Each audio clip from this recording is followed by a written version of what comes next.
आज हम मध्यम पुरुष पढ़ेंगे। इससे पहले मैंने प्रथम पुरुष पढ़ाया था। संस्कृत में 3 पुरुष होते हैं। कितने पुरुष होते हैं?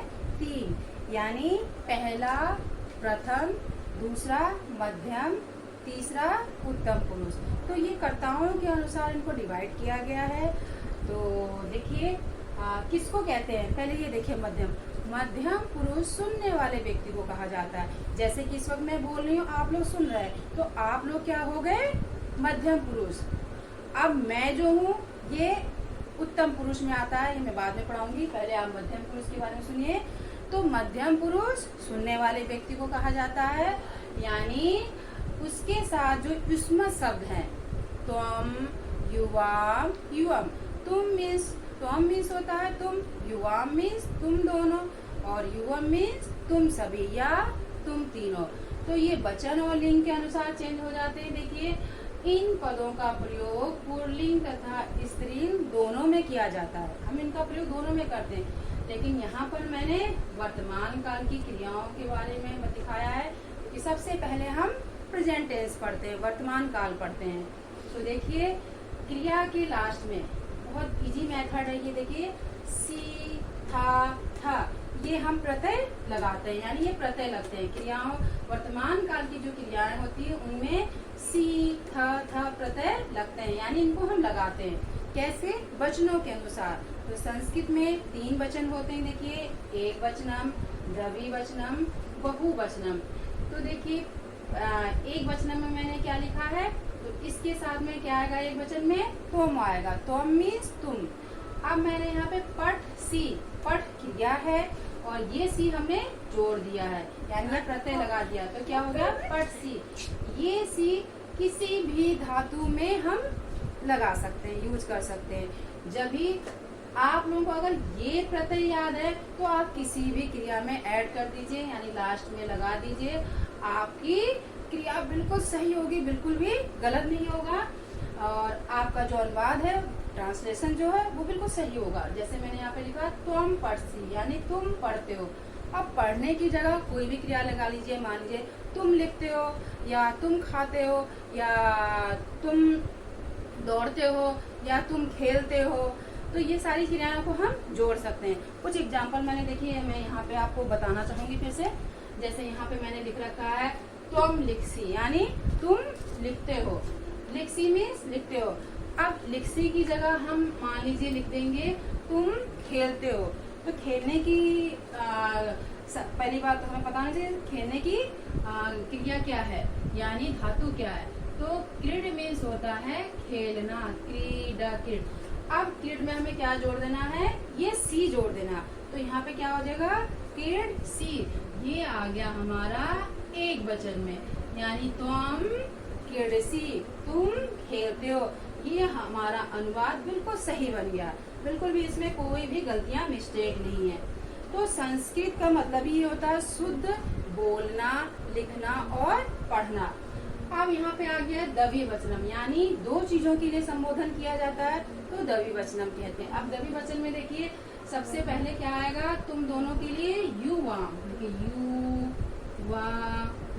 युवाम, यानी तुम दोनों।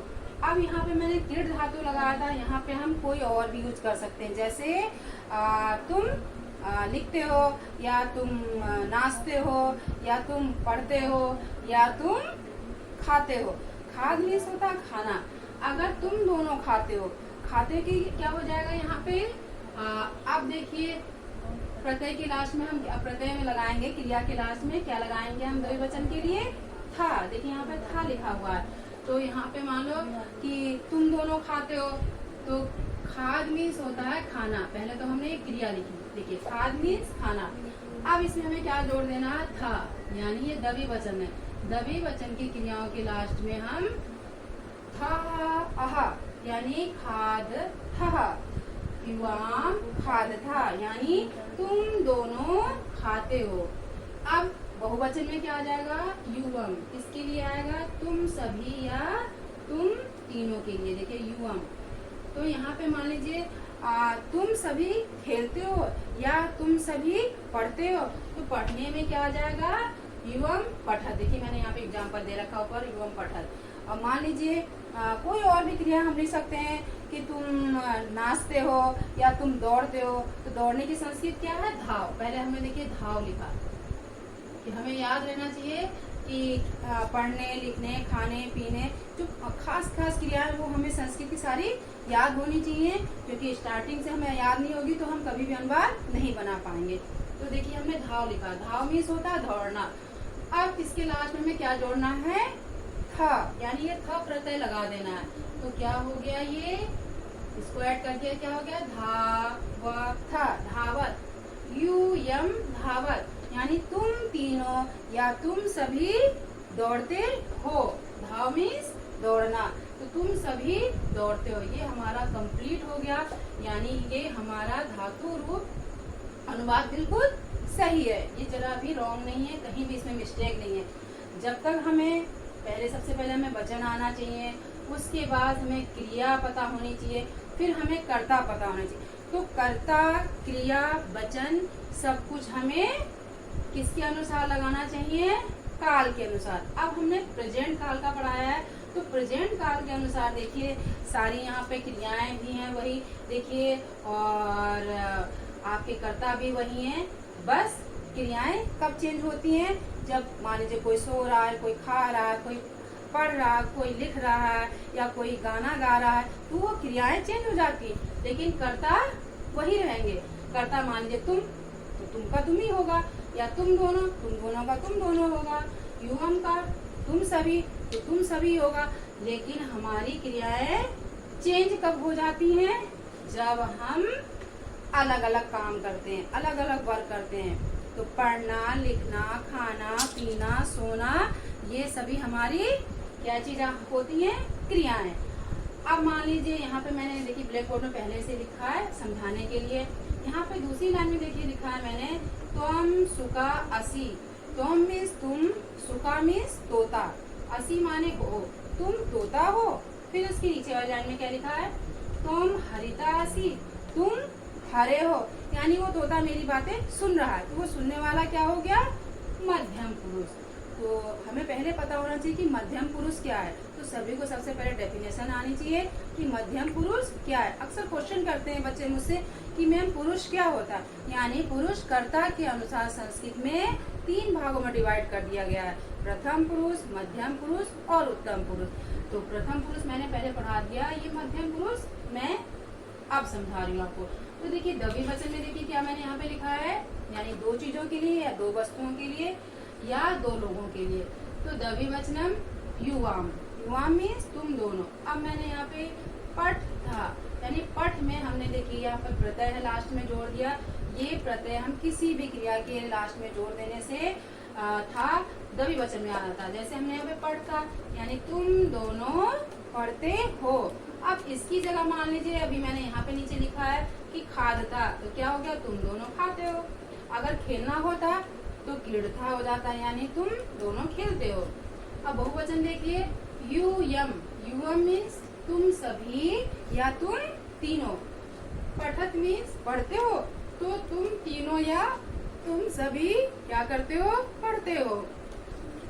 अब इसकी जगह मान लीजिए दौड़ना खाना पीना कुछ भी होता, खाना होता तो खादत हो जाता, खेलना होता क्रीडत हो जाता, दौड़ना होता धावत हो जाता। जैसे आपको क्रियाओं के साथ ही ये प्रत्यय को ध्यान रखना है कि मध्यम पुरुष के साथ जो क्रियाएं हैं उनमें हम कौन कौन से प्रत्यय को ऐड करते हैं। तो सबसे पहले याद होना चाहिए, एक वचन में सी, द्विवचन में था और बहुवचन में था। हमें अगर ये लर्न हो जाएगा, हमारे माइंड में रहेगा कि ये क्रियाओं के साथ ऐड करना, हमें जोड़ना, तो हमारा ट्रांसलेशन कभी गलत हो ही नहीं सकता और हमारा अनुवाद हमेशा सही होगा। तो उसके साथ साथ हमें ध्यान रखना है कर्ता का कि किस वचन का है और किस काल का है।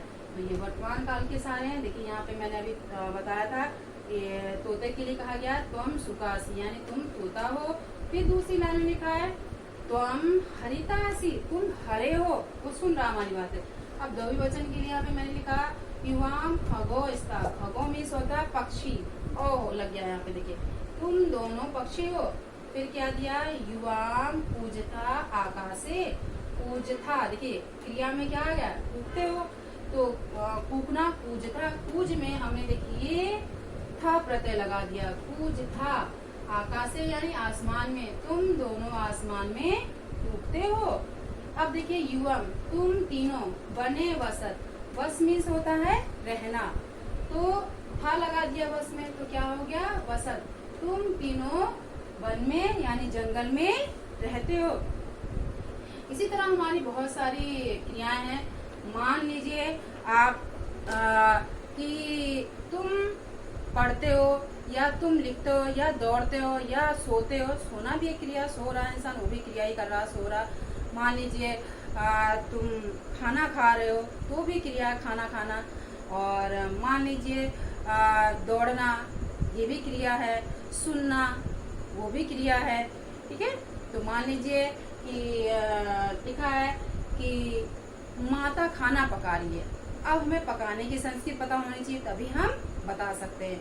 तो पच मीन्स होता है पकाना, तो मान लीजिए आपका यहाँ पे आ जाएगा कि माता खाना पका रही है, तो तुम माता के लिए मान लीजिए आप खाना पका रही हो, तो तुम यहाँ पे क्या लिखेंगे हम, यानी पकाना पचती, तुम पचसी आ जाता, पच में सी जोड़ देंगे, पचसी। या तुम दोनों विद्यालय जाते हो, ये लंबा सेंटेंस है कि तुम दोनों विद्यालय जाते हो, तो तुम दोनों की संस्कृत क्या है, युवाम।